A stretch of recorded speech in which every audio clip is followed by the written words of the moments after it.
Immediately from a young age realised Cayle was independent. He did Kilimanjaro when he was 19.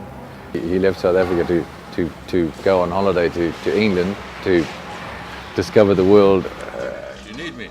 We've been quite fortunate in that my dad surprised us by turning up, and he's quite mechanically minded, so he's actually adapted my previously adapted seat to be even more sort of efficient and effective, so the changeovers between Scott and I will be a hell of a lot quicker.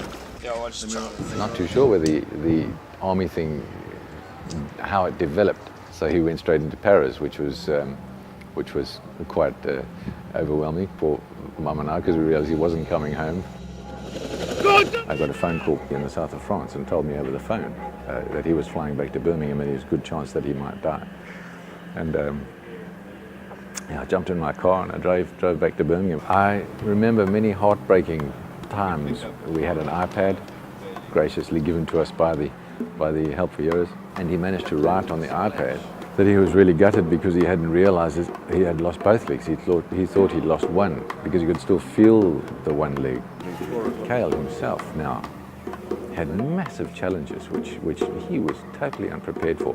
How do you motivate him? What do you do? What do you say to a man who's savagely independent? I don't know where it comes from, but the inner strength that he just saw that and obviously got over it.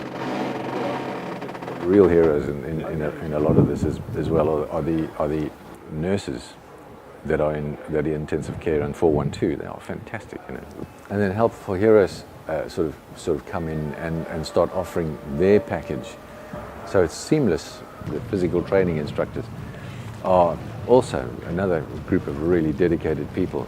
There's a lovely camaraderie. There's an understanding that they are on my side, you know. Cayle was only blown up 19 months ago. May the 2nd last year. We're in December almost this year. He's still very raw at the moment. And I'm amazed that I got the phone call 5 months ago to say that he was rowing the Atlantic. I burst into tears. I had a long silence because I couldn't talk, but I was overjoyed. He's over here now, getting around quite fun. It's 4 men in a boat. They are all army guys. James, very experienced. There was the relief. Mark, who's a physio, spent a lot of time at Headley, understands what the guys' needs are.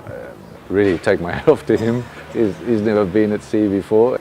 And Scott, you know, Scott obviously a single amputee, no less traumatic, been through some really tough times, a lot longer ago than Cayle, but you know, it's a daily thing.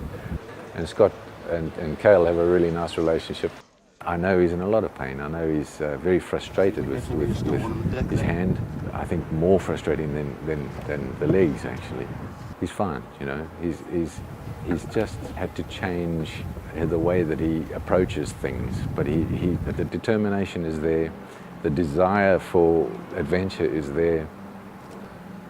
How do I feel about the challenge, the row? I'm not at all worried. You know, he's a strong young man.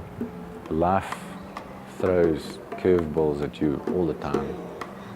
He's got as much chance as anybody else to complete the race in a good time, even if they take a little bit longer. It's an experience that will build him for the next one, and I know he's already got the next one planned. So it's just lovely to be here now with him.